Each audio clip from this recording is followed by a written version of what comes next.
এই লুৰিণজ্যোতি গগৈ কি মানৱ 900 শ্বহীদক 860 শ্বহীদক কংগ্ৰেছে মাৰিলে লুৰিণজ্যোতি গগৈ আছুৰ কি আছিলে আজিলৈকে শ্বহীদ স্মাৰকত গৈছে এটা ফেচবুক পোষ্ট দেখা পাইছে লুৰিণজ্যোতি গগৈ শ্বহীদ স্মাৰকত যোৱা এওঁলোকে কেতিয়াবাই বিক্ৰী হৈ গ'ল আজি কেইদিন হ'ল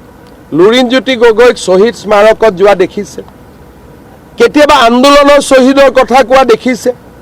जी इंदिरा गांधी राजीव गांधीए आमार लड़ा छालीक हत्या करिले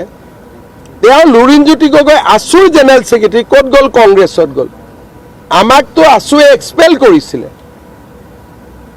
तथापितो आमी मनत एटा भाव आसिल कारणे आंदोलনৰ कामबिलाक आमी करि आसु तेওক तो जेनेरेल सेक्रेटारी आसिले आसु হয় নহয়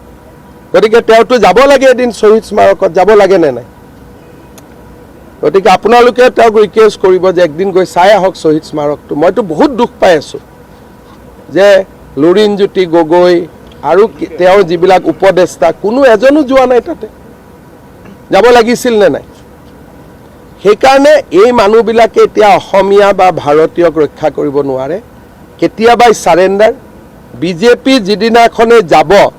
আপোনালোকে ভিডিঅ' ৰেকৰ্ডিং কৰিব দিছপুৰত কি অৱস্থা হ'ব হাতীগাঁৱৰ পিছফালে থকা হোটেলবিলাক এতিয়াতো মৰি গৈছে তেতিয়া এটা হোটেলত ৰুম পাবৰ কাৰণে 50,000 টকা দিব লাগিব আপোনালোকে গৈ নিজে চাব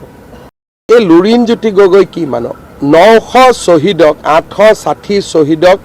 কংগ্ৰেছে মাৰিলে লুৰিণজ্যোতি গগৈ আছুৰ কি আছিলে আজিলৈকে শ্বহীদ স্মাৰকত গৈছে এটা ফেচবুক পোষ্ট দেখা পাইছে লুৰিণজ্যোতি গগৈ শ্বহীদ স্মাৰকত যোৱা এওঁলোকে কেতিয়াবাই বিক্ৰী হৈ গ'ল আজি কেইদিন হ'ল লুৰিণজ্যোতি গগৈক শ্বহীদ স্মাৰকত যোৱা দেখিছে কেতিয়াবা আন্দোলনৰ শ্বহীদৰ কথা কোৱা দেখিছে जी इंदिरा गांधी राजीव गांधीए आमार लड़ा छालीक हत्या करिले लुरिणज्योति गगৈ आसुर जेनेरेल सेक्रेटारी कत गल कांग्रेसत गल आमाक तो आसुए एक्सपेल करिसिले तथापितो आमी मनत एटा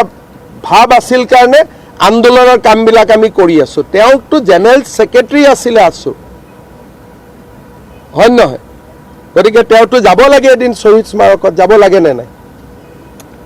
গতিকে আপোনালোকে তাক ৰিকুৱেষ্ট কৰিব যে একদিন গৈ চাই আহক শহীদ স্মাৰকটো মইতো বহুত দুখ পাই আছো যে লুৰিণজ্যোতি গগৈ আৰু তেওঁৰ যিবিলাক উপদেষ্টা কোনো এজনো যোৱা নাই তাতে যাব লাগিছিল নে নাই সেইকাৰণে এই মানুহবিলাকে এতিয়া অসমীয়া বা ভাৰতীয়ক ৰক্ষা কৰিব নোৱাৰে কেতিয়াবাই সাৰেন্ডাৰ বিজেপি যিদিনাখনে যাব আপোনালোকে ভিডিঅ' ৰেকৰ্ডিং কৰিব দিছপুৰত কি অৱস্থা হ'ব হাতীগাঁৱৰ পিছফালে থকা হোটেলবিলাক এতিয়াতো মৰি গৈছে তেতিয়া এটা হোটেলত ৰুম পাবৰ কাৰণে 50,000 টকা দিব লাগিব আপোনালোকে গৈ নিজে চাব